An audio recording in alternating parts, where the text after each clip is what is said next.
but it normally means we're actually already live. You're Let's live. Good morning. Morning, everybody, and welcome to eGP Learners. And thank you for joining us on this beautiful day following VE Day. And myself and Andy are here to continue our journey into what post-lockdown primary care is going to look like. And this is clearly quite topical because potentially tomorrow we will find out what the world will look like for the UK in terms of post-lockdown. But we're going to focus more on what primary care is going to look like as a continuation of our earlier episode. We talked about things like demand management and all that kind of stuff before, and today we're going to go into a little bit more depth on some other areas. But how are we doing, first of all, Andy? Yeah, I'm doing good, thank you. COVID hub yesterday, like yourself. Yeah. So we put in a bit of a shift on the bank holiday, and but it's nice to join everybody for a relaxed Saturday morning surgery to talk about primary care and technology and how things hopefully will change for the better post-COVID.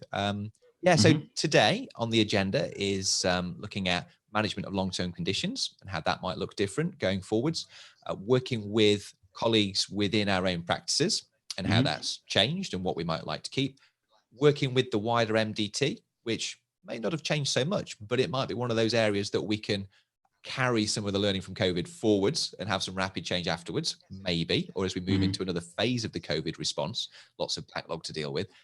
And then also, will these changes stick? How can we improve the chances that those changes that we want to keep stay? Because there's going to be some slippage back to the old ways afterwards. And as ever, this is a live episode.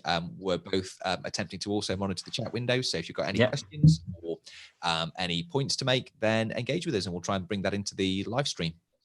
Definitely. And so I'm monitoring the chat on my phone. So apologies if I look like I'm looking down and stuff. We're having to use multiple networks to keep this going.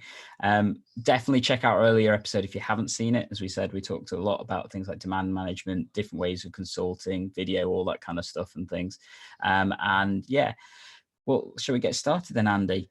So we're talking about effectively where we're at. So for the viewers, so is it just to think about where we're at in the COVID response? And I think I saw this chart in a communication that was forwarded to us by one of our deputy clinical directors, Rabana.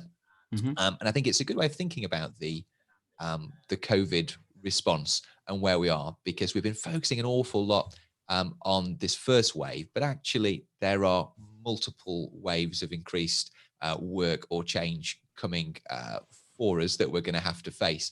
Lots of focus on this initial phase of increasing hospital capacity, ventilator capacity. But as I've been acutely aware, and I'm sure a lot of our GP colleagues and other colleagues in the hospital have been aware, a lot of routine care has been postponed. We've had a lot of people not coming for routine planned reviews. A lot of those presentations that we might have expected to have had to us of people with red flag cancer symptoms, for example, but also just symptoms of other diseases and illnesses haven't been happening. So we have probably been storing up a second wave, which we perhaps are just beginning to see. And that'll have an impact on the capacity for routine and normal care as well. And then there's also this building wave of just psychological trauma and people who have been affected by bereavements, but also the economic hardship that will come with the aftermath of the crisis.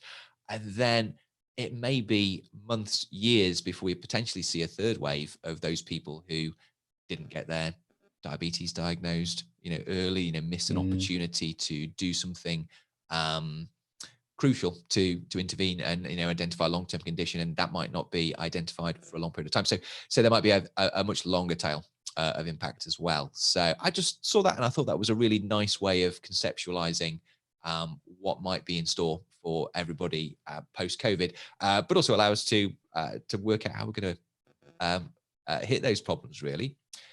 So I thought that was interesting. I guess managing long-term conditions, we're probably thinking about this second wave of those asthma reviews, diabetes reviews, long-term condition reviews that we haven't done, and we're going to have to catch up and do them going forwards. So what might that look like? Well, it's going to be interesting. And I know that there's lots of concern that, people are feeling we need to protect our NHS, so don't use the service. And yes and no. I'd probably say definitely if you've got health concerns, there are, systems in place to try and help you understand what needs to happen. So there's clearly things like one-on-one, there's a practice, all those kind of things to help you. But I think the other thing that's concerning people is that, so things like clearly cancer referrals have dropped compared to what we would normally see at this time of year. Interestingly, things like heart attacks and traumas and those kind of things have massively reduced. Now, is that because everybody's at home or should be at home and therefore less stress, less, those kind of things? That may be part of the reason. But one of the things we are seeing is, unfortunately, some people are, when they are attending, they're attending much further down that journey in terms of where they would have been in their health. So, instead of just seeing sick kids, we're seeing really sick kids, that kind of stuff when they do turn up at A&E. And I think that's one of the things that we're acutely aware we don't want to keep seeing happen. So yeah, clearly the NHS is still open for, normal stuff as well. Just important to, I think, note that you may be dealt with slightly differently towards things were pre-COVID. I think that's the main difference I would recommend to a lot of people. I'm going to cover some of that. So like Gandhi, you said, yeah. Oh, sorry. I was just going to ask.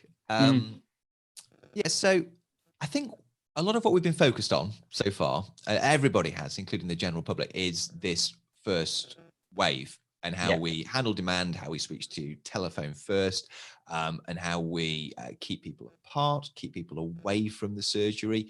And that's meant that a lot of work has been left perhaps undone or postponed going forwards. How are you thinking you might catch that up, and how might technology be helpful? So I think there's various different ways that's going to happen. So one is trying to just remind patients that, we are open, first of all, and we can deal with things.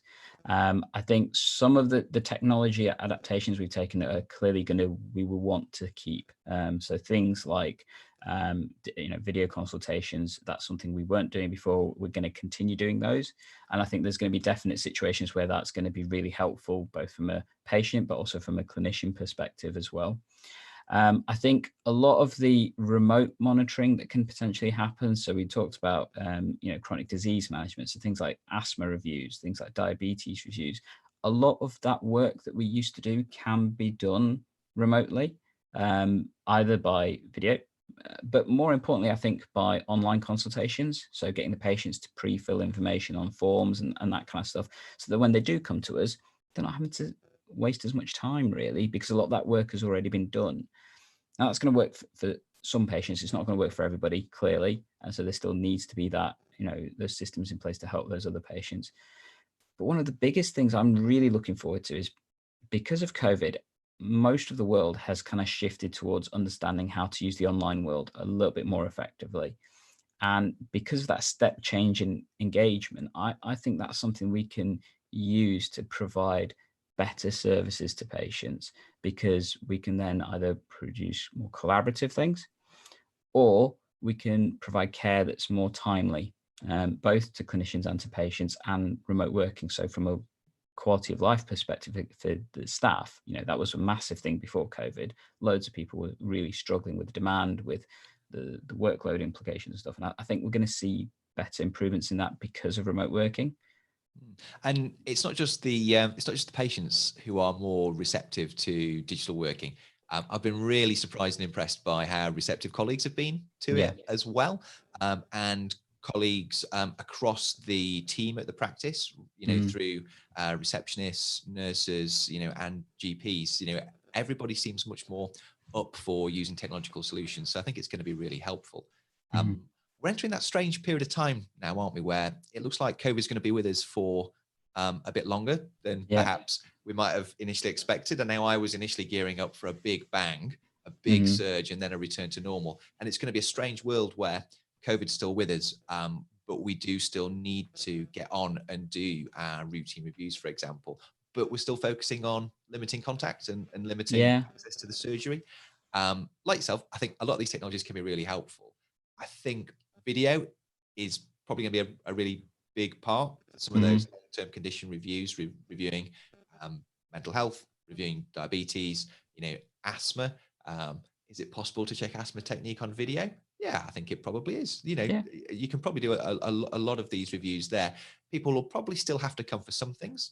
They'll need their blood tests. They might need some observation measurements, foot pulse checks, blood pressure, and so forth as part of their diabetes review. But that's the sort of thing that can be done quickly, limiting contact, wearing PPE if necessary. And then a wider discussion and patient education can take place separately online, which I think is really exciting. Now, some of the things which I think are coming, and we've seen the beginnings of in the acute crisis, is this making care asynchronous. So by that I mean getting the patient to do something that's at a different time to when they're with the healthcare professional, like answering some questions about their condition. And I know you've got some good knowledge of some of the players out there that are beginning to make these things available. Might be helpful for the people out there just to hear a few of the players and the names. Like, who have you been looking at during this crisis? Yes, so I mean, there's lots of different people out there that are trying to look at this, and so in terms of validated ones, you need to look at the dynamic Perching system, which is an awful name for it when you're trying to reference it, but hey, that's what it's called. And these are companies like, so we've got Accurix, we've got eConsult, we've got Clinic, we've got Ask My GP, to name some of the bigger ones and more well-known ones. But there's loads. I think there's something like 36 odd companies on there, and that's not even including the EHRs people. So, people like System One have their own mechanism called AirMid, EMIS have their own systems and stuff, which are effectively there to try and support patients. And, there's lots of options. They all have different functionality as well. So none of them do the same thing. Fair enough. And they all do in a different way as well, which it makes life interesting. Clearly Nottingham, so me and Andy, obviously Nottingham based, we've got one coming called PKB. Well, it's actually already here. So patient knows best. And all these systems are, I think, allow the opportunity to give you asynchronous care to patients at the very least. That's one of the key things. How they do that, how well they do that, that's the part that's very different. Yeah. So Gandhi, one of the dangers I see going forwards is there's all sorts of really useful apps out there. So I know a lot of people are really enjoying using AccuRx at the moment, and they've got really good functionality for sending structured questionnaires about patients' health that read codes back into System One to individual patients, which is really good. AirMid, the solution from TTP or TPP and System One, looks really good for that functionality as well, and allow you to send to bulks of people. But then on the other hand, the Centre and Department of Health are trying to push people towards the NHS app, which I think is also great as a front door. We've got PKB locally in Nottingham. It's beginning to sound like quite a fragmented ecosystem, and I'm just beginning to wonder whether that it might not matter, but it sounds like there's a potential problem there. What do you think about that, Gandhi? Well, I think there's definite issues in terms of fragmentation, and because the systems all do something slightly differently, is that a good thing? I think the key thing that's going to determine how well this goes is the interoperability between these systems and the actual health systems that we use. So clearly, I think to some degree, AirMid has a bit of a plus on top of some of the other companies when it comes to System One based practices, because it's created by System One. So the integration level is unparalleled compared to other systems. But then AirMid requires you to download another app, and that doesn't work directly through things like the NHS app, which there's obviously been a national push to get people to use that, and it's a universal door kind of thing. And I think one of the things that we just need to see is these systems play with each other, and not just play with each other. This is going to be a massive kind of plea. The health system creators, EMIS, System One, Vision, that kind of stuff, they really need to start playing better with other people. They really need to look at interoperability, because until they do that, we're going to continue to see real fragmentation, I think. Yeah, it's a problem. I mean, I know we've talked about this at my practice, and as we're thinking about what we do next, because we want to do something, next week, next month, to address this second wave of catch up. And we've sort of thought, well, actually, it's important to have a single front door to the NHS. But that's most relevant when patients are looking to initiate contact with us. And actually, the NHS app and PKB locally are probably really, really good for that. And that's probably the solution for that. But actually, where the practice is initiating the contact with the patient, and it's quite easy for them to just click a link in a text message or engage. Maybe the fragmentation matters a little bit less, and it's more our problem as the people running the system rather than something that's quite so visible to the patient. So we're probably going to be fairly relaxed about using what we feel works for the moment, while the NHS app and PKB really get up to speed to deliver similar functionality. So that's what we're looking to do. But it's important to remember you've got this weird dichotomy of the fact that you're trying to create a system that works for patients that they can use effectively. The purchasers generally of these systems are not the practices themselves. So it's not the GPs, it's not the surgeries. They don't tend to purchase these systems. That's done for them through higher up mechanisms like the CCGs or networks or that kind of stuff. So they may not have direct involvement in the decision to have which system that they have. But it's the practices that have to use it. So if you don't have engagement from the practices and from the GPs themselves in terms of using it, then it's not going to work so well. And it's a weird system that we've created, but it's kind of like you going to work and not being involved or not having any say in terms of what kind of system you use at work, and you have to use something completely different that could change at any point as well. So it's frustrating. Well, you see, I think the people who run the system think that's how it works. That the patients are the ultimate consumer, and they are, and it's vitally important that they're able to engage with the product. And they think that the consumers are the system level purchasers. But that's not the whole story, because individual GP practices and primary care networks now do make purchasing decisions. And if the system isn't careful, isn't responsive enough, doesn't communicate well enough, and doesn't procure well enough, then the smaller commercial players just sell additional tools directly to the GP practices, like AccuRx and some of the other examples. And that's where the fragmentation comes. And to a certain extent, it's a function of the system that I've just described. It's a problem. Maybe it's a strength, though, because it allows other players to come in, to disrupt, and also to ultimately influence what people use and what's purchased for people. Interesting. Perhaps seeing some examples of that in Nottingham at the moment. Shall we move on to our next topic, Gandhi? Yeah, so we've talked about apps that allow the interface between clinicians and patients, but one of the other things that we've seen is a massive increase use in terms of using applications and online systems to support patients. So things like healthcare apps, wellbeing apps are a massive thing right now, in terms of supporting people. And one of the things I guess we wanted to mention is, our colleagues over at Orca, who are effectively the BNF of apps. I mean, we've talked about this on previous episodes, haven't we? And how that can enable clinicians to have good access to what is a good quality app, really. Don't you think? Yeah. Oh yeah, no, I do. I was just attempting to pull them up on the browser and flash them up on the screen, but I don't think I'm not going to be able to do it quick enough. But yeah, Liz and the team at Orca do a great job evaluating apps to give us that kind of assurance that we're recommending apps that are safe and effective, at least. So they do a great job. And I think hopefully what we will see in the future is better integration of those mechanisms, so that it makes it easier for clinicians to send those to patients, and also an understanding from patients as well that actually these can be really effective ways of helping them manage their conditions, either from monitoring perspectives or treatment, or whatever kind of thing they need. Because the benefit of that is it's time. It means you get your care a lot quicker, or at least support. So many of you probably remember me saying this in previous episodes, that access prior to COVID in terms of mental health support and that kind of stuff was really challenging. Sometimes you'd have to wait 4 to 6 weeks before a patient would get their initial consultation about counselling and that kind of thing. And I would typically recommend they use one of the various well-being apps, not just as part of their treatment, but also as that first step onto the journey for them doing the more complicated things like CBT and that kind of stuff, because a lot of them have those basics involved. And using those mechanisms validated, and that's where Orca comes into a degree, as well as groups like NICE and stuff, can help to give you that information as to what's a sensible thing to recommend to patients and why.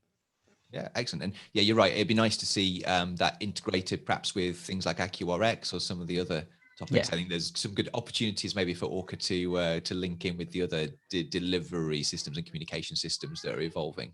Yeah, I mean, as we mentioned already, the easier you make these things for the clinicians, the more likely it is that they will use them, because you remove those barriers to engagement.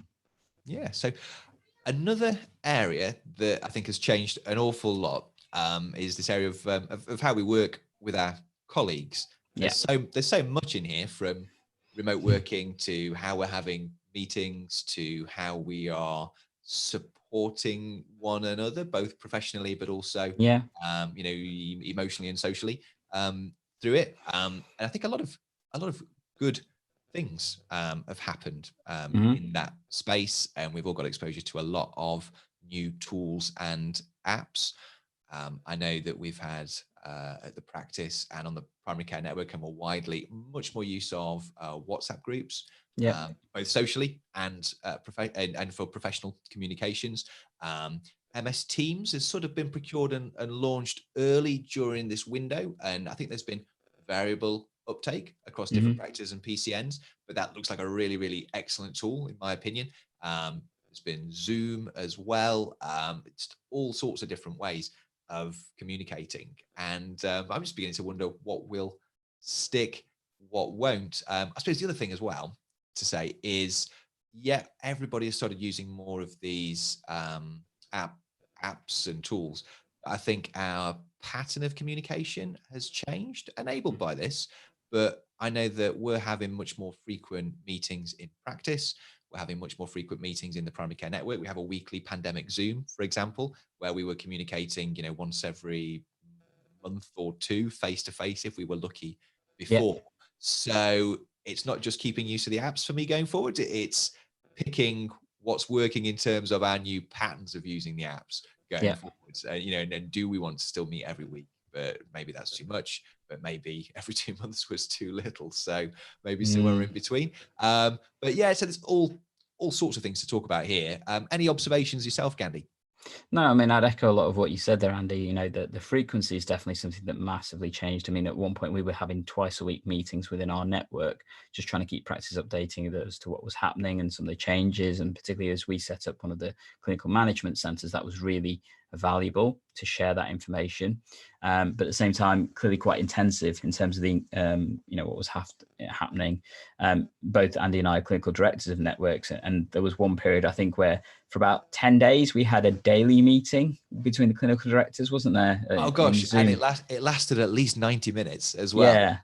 But it was very welcome at the time. Yeah. It was necessary, and I actually felt quite supported by our superiors who had initiated that, because things were becoming a bit confusing, if you remember, on Yeah. WhatsApp, and there was a deficiency of communication that was potentially causing some friction points. And that decision to go to daily meetings, I think, helped at that point. Definitely. But yeah, it started to get a little grueling. Yeah, trying to fit that into the day was a bit of a challenge, clearly, because at the end of the day, you've got 24 hours, and some of that you kind of need to sleep and eat and do other kind of things.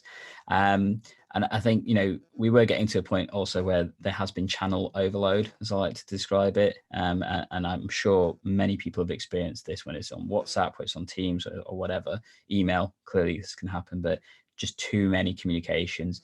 But what I found really interesting is that the ones that matter, you can generally figure out what they are and focus on those with a little bit of time and attention. And I know that many of our EGP players will probably remember last week Andy did a really cool episode talking about how to just try and turn down the whole digital stuff, and going analog a bit can help, and definitely recommend that you guys check that out, because I enjoyed watching it as well, which was really useful.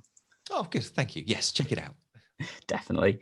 But I think, in terms of what we're going to stick with, so I think WhatsApp is ubiquitous, that we're going to see that continue, just because it's one of the easiest and most simplest mechanisms for people to communicate across in groups and that kind of stuff. So I don't see that going anytime soon. Teams, I think, is the interesting one. And I don't know if you agree with me on this one, Andy, that I think it has so much functionality, but the current offer that we have for the NHS just seems a little bit lacking in terms of what it could do. So there's certain key features that have, for whatever reasons, been left out for the procurement for NHS workers. So like, for example, the ability to create your own team without having to go to somebody else and doing it, like having the calendar function integrated in what you can see, so you can actually schedule a meeting. without having to go through another system. It just seems bitty and fractured again. And this is a common thing we see with the NHS, unfortunately. So Gandhi, how have we ended up with that? Have we got sort of Teams economy in the NHS, budget version? I What's don't happened there? know. So clearly, I mean, this is a massive thing that's happened. So they've gone off and procured for all NHS workers Teams. I mean, that is not a small thing to do. Let's be completely honest on here. We're talking, several thousand people suddenly joining an ecosystem or having access to it. And how do you pay for that? How does that work? And yes, we've got it, free to the users for 3 months. And we're about halfway through that, I think. So then there's that question of what does that mean at the end of the 3 months? Is it going to continue? Then what happens, Gandhi? Yeah, and I guess this. So people often ask me how I use Teams in my network and stuff, and I'll be honest, my instant answer is I'm not. And the simple reason is because I don't know if we're going to continue having it after the end of the 3 months. I don't want to invest my time, and more importantly, my team's time, using a new system just for it to potentially be pulled. Yeah, Now, we had a practice meeting on Thursday, and because I'm quite pro Teams, I like it. I think it brings definitely together. I think the functionality of Teams can really excel what we're doing. I'm going to talk about how it can even help with patients in a second, but yeah, you're right. It's yeah, really good. And tried to do a little bit of a sell piece on my partners, and one of them quite sensibly said, but it's free for 3 months. We haven't been told what happens after that. Why should we invest the time moving the team into Teams when we might be asked to pay for it? And the free options might be give us what we need without having to pay extra for Teams, which we may not want to do. So I think being on that 3-month offer is actually being a barrier for adoption, and we need some future guidance as to what's going to happen. And I think, the whole concept of we may have to pay for it, I don't actually have a problem with that, to be honest, because I think as a mechanism, it can really enhance the work that we're doing. And sometimes you do just need to pay for things to make your life better. So there's that one thing. The part we don't know is how much it would cost. So that's the first thing. So there's obviously always going to be a balance between cost versus benefit. But more importantly, if we're paying for this trimmed down version, to be honest, my answer is automatically going to be no. It's if I'm going to pay for Teams, I want the full fat, proper version, because that just makes life a lot easier. But then does that mean we get the NHS approved elements of governance that comes with it if we just go for the normal version? And I'm not sure if that's the case. So I think there does need to be some work done, whether that's locally or nationally, just to clarify what the Teams offer is after the 3-month period. Yeah, great. So Gandhi, to wrap up this section, what does your comms strategy look like for your primary care network and your practice post-COVID? So post-COVID, I suspect a lot of it's still going to be WhatsApp, because it's the system that everybody uses just to organize meetings. Be very clear, no patient communication is going to happen on that. And I think afterwards, well, we're still going to use Zoom, I suspect, to try and coordinate those meetings again. The interesting part that I'm not quite sure on and haven't quite figured out is how we're going to engage with patients in that element. So discussions about patient care and that kind of stuff, because that's the part I think where we need to see real benefit. That's where Teams could do it really, really well. Well, which brings us on to the next section, which is communication with the wider MDT, because I think it is different for the reason that you've just identified. Is we talk within our own teams, and generally we're organizing ourselves. They're business conversations, they're service delivery conversations, but they're not conversations about patient care, because generally we can do that within our clinical system. We can send each other tasks, we can send each other pop-up messages when we're all working. We don't have a need to do that. Where there is a need to talk about patient care digitally, potentially more in the future, is as we try and get some of our multidisciplinary teams up and going during this grey post-COVID surge, but we still need to social distance area. How are we meeting with the palliative care team, with the district nurses, with our midwives, health visitors and school nurses? But we need to get that started. And what will that look like? Exactly. And I think until we've got that understanding, it's going to be a bit more challenging. I think Teams is definitely one that I see being able to facilitate that, because simply you just need an NHS email address to do that. And most of all the people we just talked about have that. There is also this element that apparently Teams will allow patient consultations as well coming forward. So when that happens, it massively improves, the ability and its way that we can use it. Other systems, so I've heard of a couple. So Accurix, to a degree, allows some of the video consultation mechanisms to happen, because you can bring other people into meetings, but it's a limit of 4 people. Visionable, I believe, is another system that can potentially offer some of this functionality, as well as the meetings and the kind of like Zoom-like element. Potentially Zoom, but you're going to have to pay for the higher version. You're going to have to pay for the healthcare version of Zoom, which comes at an increased cost. I think they're the best ones I can think of off the top of my head, to be honest. Yeah, I can't think of any more. I think what is going to be really interesting to watch is what people do around their virtual care home ward rounds. Yeah. Because I think that's going to be the testing ground for primary care networks and associated services, in terms of moving to a virtual MDT. It's probably the first example of sort of mass adoption of a virtual MDT. So I think a lot of what people go with for that might stick. And I think people are probably going to initially go with Teams because it's currently free. Everybody across the NHS has sort of received the messaging about it. So our district nursing colleagues are aware of Teams, it seems. Yep. So I think there's going to be a reduced barrier for getting everybody, and everyone's got an NHS email address. So the barriers to get people on Teams are going to be reduced. So I think we're probably going to find that Teams may be the winner here. That's my prediction. I think it's because Teams has a lot of the governance already baked into it, which just makes that process so much easier for people to consider. Clearly, I don't think it's going to take much for one of the other players to catch up. It's just whether they've got the will to do it for our market, and also the functionality. But you know what? Until we get that full fat Teams, I don't know. No. Okay, all bets are off until we get that. And I was just going to reflect on, because we're going to have to do that during this grey post-COVID surge period where we can't physically be with people. But going forwards, I think there's a lot of advantage. It's one of those things. The video MDT, the virtual MDT, I think is going to be one of those things that we want to hold on to longer term going forwards. For all the things we talked about before, really, people won't have to travel. People can dip in and out just for those bits that are important for their care. They can potentially even catch up afterwards with recordings. So I think there's so many. Candy, have you frozen? No, I'm still here. So I was just checking the chat. You must move a little bit more. So sorry, apologies. Still alive. Yeah. So I think it's going to be one of those things that we want to take forwards into the future. Definitely. So apologies everyone. I was just checking the chat. So hi to Chris Shan. Thank you for joining us. Yeah, we'll put the links up to those apps and the systems that you can look at the end of the live stream, if that's all right, because we don't have that link just available, but it will be there on the show notes. And for many of the stuff we talked about to all of our eGP learners, either listening live or later down the line, all the links will be in the show notes. So feel free to check them out down below. So I guess the next question is, how are we going to move forward? Absolutely. Will these things stick? Yeah, because it's great to think, the world's completely changed by COVID and we're definitely going to cling on to some of these positive changes. But will we automatically do that, or will our behaviour, our patient behaviour, our colleague behaviour revert to normal?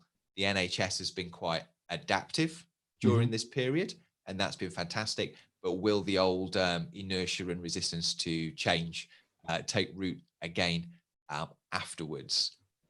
What do you think? I think we're going to see a paradigm shift. Simply put, there's no other way to describe it. I think both from clinicians' perspective and staff, and also from patients' perspective, because people will now see what is possible. A lot of the apprehension, a lot of the anxiety that was there around what may happen, well, let's be honest, it's happened. Yeah, we've done it. And yes, there are definitely parts of this about looking at the after effects and how that's going to work. But I think for many people, the functionality of what it's enabled them to do is something that they're not going to forget.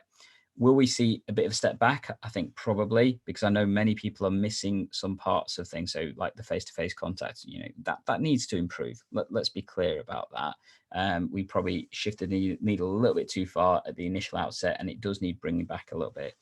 But that doesn't mean, I personally think, that we shouldn't lose a lot of the amazing stuff that we've gained from doing this, and the ways that we can work, and purely focusing on the clinician part.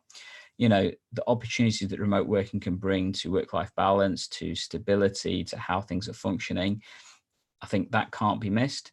I think from the patient's perspective, I think many patients who have experienced this will think, actually, I can have a remote consultation. It means I don't have to take half a day off work to go see the GP and that kind of stuff, or I can send messages about this, or I can get my fit note through a text message and then it works perfectly well, so I don't have to go back in to collect it. I don't have to factor those things into my day.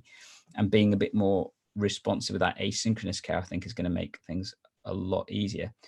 And also, what I'm really hoping, and I know I've said this on almost every single one of the podcasts we've done since this started, I'm genuinely hoping that self-care for patients improves, because I genuinely do feel that the needle swung far to the left in terms of people coming to see us for every little thing. And whilst completely there is going to be situations where people need to see us for potentially simple things because of their own health issues or whatever, yeah, I do genuinely feel that there was too far of a swing towards that point, and that actually people now recognizing that I don't necessarily have to see the GP after having a fever for 10 minutes or having coughed twice. And I genuinely hope that part of things has improved. I agree. So how do we make sure that we cement some of these changes is $1 million question, I suspect. Mm-hmm. I know one of the things that we're planning on doing as a practice, and a lot of the other local organizers, and as PCN, because I'll make sure it happens, and a lot of the other local organizations, is deliberately and formally taking stock of what's happened, so that we can talk about what we've learned, what we all liked, and deliberately plan to keep some of that. And I think just taking that formal step to together do those things is one of the things that will help these changes stick, I think. Mm-hmm. I'd be interested to know what else people are planning on doing, because we'll also have a go at doing that in the organizations I'm involved with. But that's one simple step that I can think of. I don't know if you've thought of anything else, Gandhi.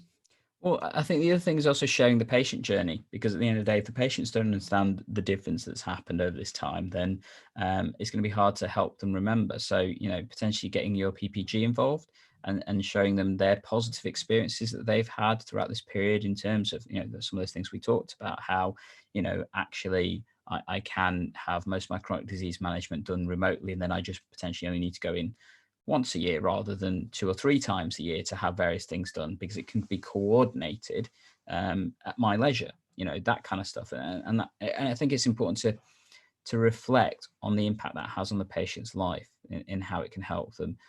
And also, for those that have significant needs, about showcasing those resources. And again, it's those case studies, isn't it, Andy? Showing the patients from the patient's voice, not just from the clinician's voice. I think that's the important thing to remember. It's so much more valuable coming from both, not just the clinicians, not just the patients, but both of them saying that together. That's where the real power is. Yeah, that's true. Yeah, we need to.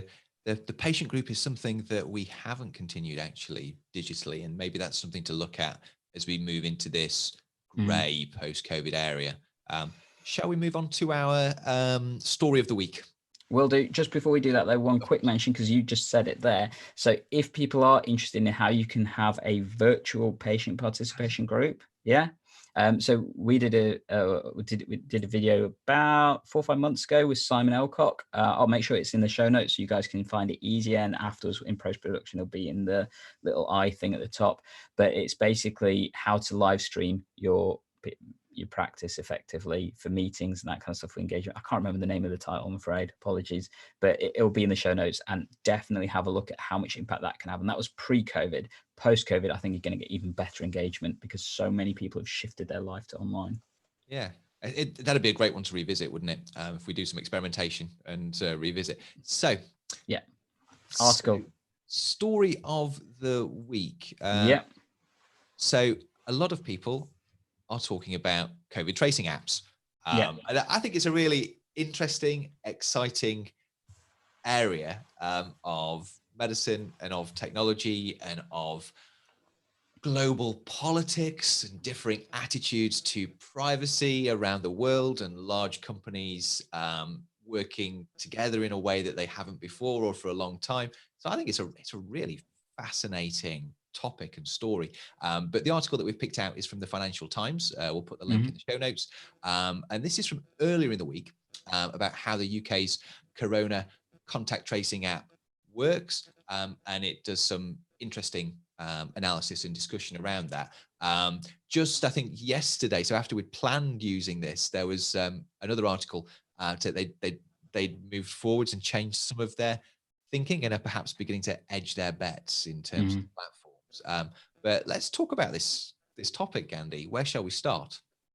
So I think the thing with so it'd be helpful to explain what the app does. So many people may not understand how this works, but effectively, so if we scroll down a little bit, there's a really good infographic that shows some of the structure for it. But effectively, it allows when two people come in close in contact and they've both got the app downloaded on their phone, it pings off between the app using Bluetooth. And because of how close to people are, it can measure things like signal strength and proximity and all that kind of stuff. And it keeps that memory of those contacts. And then if, say, patient A comes down with symptoms suggestive of coronavirus, they can log that on the app, and then that will automatically track back through their recent contacts they've had to notify those people that they may have been in contact with somebody with coronavirus or possible coronavirus, and to be aware of that. And then hopefully what will happen is patient A will get tested, and based on the results of that test, if it's negative, then it will send a notification to the other people saying, actually, you don't need to worry. Or it will send a message that person A, it won't give the details, but someone you've been in contact with has tested positive. You now need to go into isolation as per the government guidance and stuff. And get your own test. And get your own test, yes, if applicable. And that's basically how it works. So it works as a mechanism to try and automate or streamline the whole contact tracing, because remembering every person you've come in contact with during lockdown is possible, I guess. But once we move out of lockdown, imagine how many people you just walk past in the street that you may have accidentally coughed on. Yeah. Or sit on the train next to, or exactly. There are lots of gaps at the traditional method of contact tracing, which is person-to-person interviews just don't work as well as this could. And also, you might remember that you sat on the the 8:45 to Wimbledon station or whatever. But what about the people you sat next to that you don't know the name of, and there's no way of getting in touch with them? And do you just tell the whole world that you were on that train? There's a lot of things that this can do that traditional contact tracing can't do. If I'm wrong, PHE people, messages, and we'll put a shout out for face-to-face contact tracing, but it does a lot more. So there are a few issues raised by this. In fact, lots of interesting issues. I suppose the first is that the UK, at least earlier in the week, seemed to be going a different route to what Apple and Google have been collaborating on as a sort of global platform for these sorts of apps. And that was an interesting decision, and there was a lot of discussion around that. So the UK how these two approaches differ is interesting. So if we look at the Apple and Google approach, as you're walking around, your phone is in the background transmitting a code on Bluetooth, and that identifies your phone. But your identity is private, so it's ciphered. It's a code, and you need the help of the system to decode that, so people don't know it's you, obviously. Everyone else's phone is doing the same, and when you're within a certain proximity and a certain signal strength between those two, both phones remember that you've been in contact, and your phone remembers all of the contacts that you've been in contact with. And then in the Apple and Google system, when there is either a positive test or somebody identifies with convincing symptoms, then a signal from your phone is sent across that dispersed network of phones. And if your phone receives the signal that identifies that you've been if your phone receives that update and signal, and you are identified as someone who's being in contact with the phone where the person had the symptoms, then you are told about it and you can act. Now, the UK approach, and UK weren't alone, Germany and France were also pursuing more centralized systems. Where they differ is when you're positive, your contacts are uploaded to a central database, a central server. And then the information is sent from that central server to the phones of the potential contacts. And the advantages of this are that the NHS or the government or the authorities get a bit more information about the spread, so they know potentially where you were. I don't think we were planning on collecting GPS data, but some of the other ones around the world potentially were.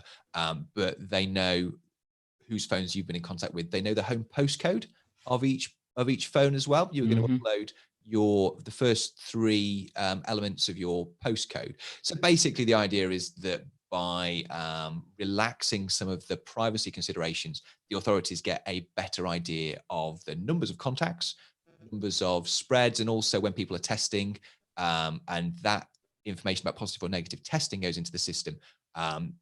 More information about the behavior of the virus and the spread relative to the contacts people are having, which, sounds great. Where's the problem in that, Gandhi? Well, it's privacy, isn't it? And it's this whole ultimate question of who do you actually trust more with your data, Apple and Google or your government? And Apple and Google were saying they even wouldn't have possession of the data. It's a dispersed. Everybody just has their bit of the data. Nobody can put together the whole jigsaw with the Apple Google system. But you lose some of that intel, some of that potential knowledge you could be collecting about viral behavior. So interesting. And it's that complete dichotomy, isn't it, between the concept of convenience versus security, and it's hard to find something that does both. And we've just explained that, I guess, with the systems that are around. But yeah, it's that concept of trust, isn't it?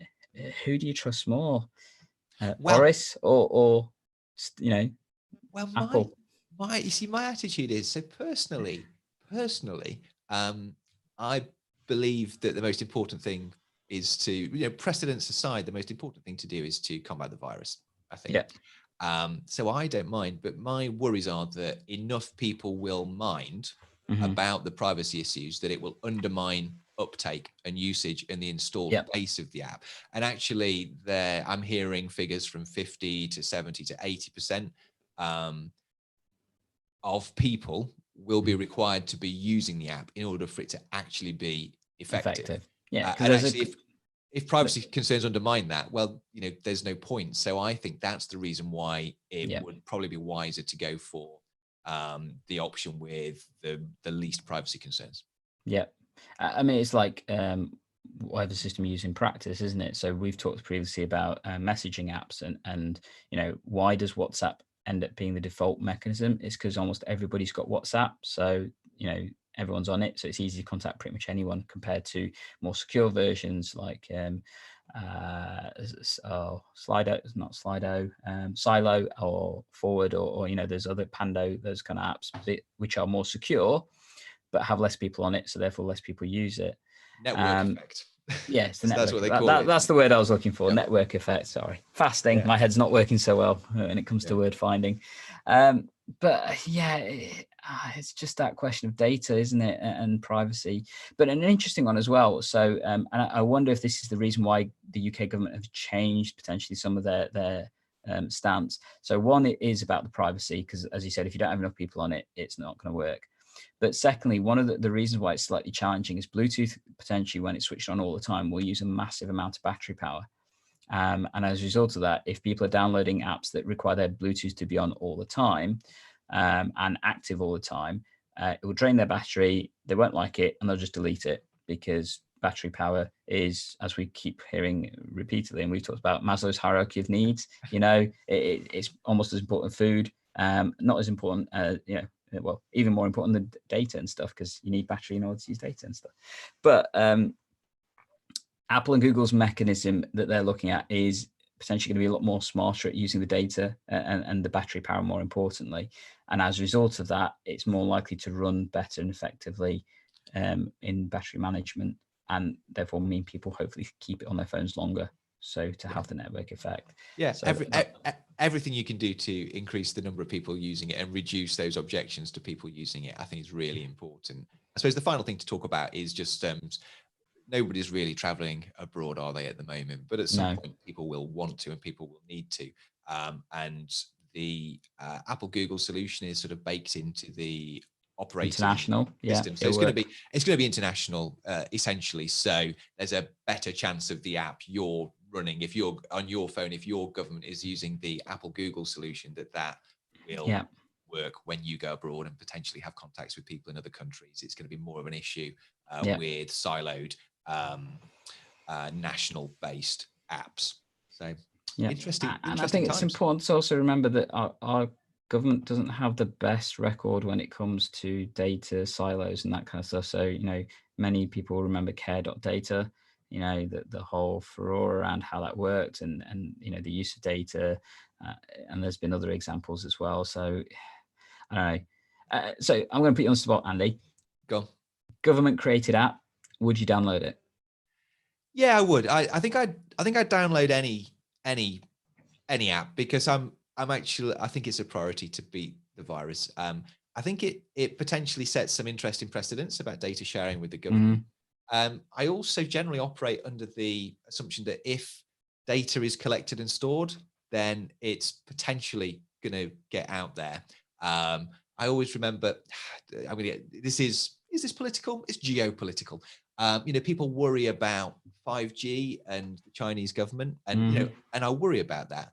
But you know, I've got a slightly longer memory. And do you remember the Prism scandal, where the US and UK intelligence services were basically eavesdropping on telephone conversations around the world between world leaders and things? I just think if the information is stored, it's potentially going to be true. So I operate under that assumption, which is why I really prefer and respect the Google Apple approach, where the data isn't stored, it's dispersed. Everybody owns their bit of the data, and those bits of data talk to one another to make it happen. I think that's fantastic, and I think things should work more in that way in the future. But yeah, I'd probably download the government app with some reservations.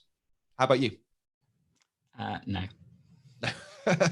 Sorry. I'm a little bit more trusting. I mean, you know, the American government theoretically has access to my genetic code based on that episode we did where I signed up to 23andMe without reading the small print until afterwards. So I think I'm already in too deep. So there we go. No worries.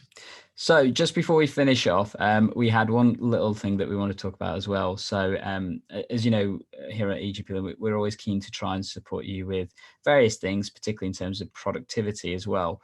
So me and Andy love talking about productivity because we think it just makes us more productive. And one of the mechanisms I found really useful is something called the Pomodoro Technique.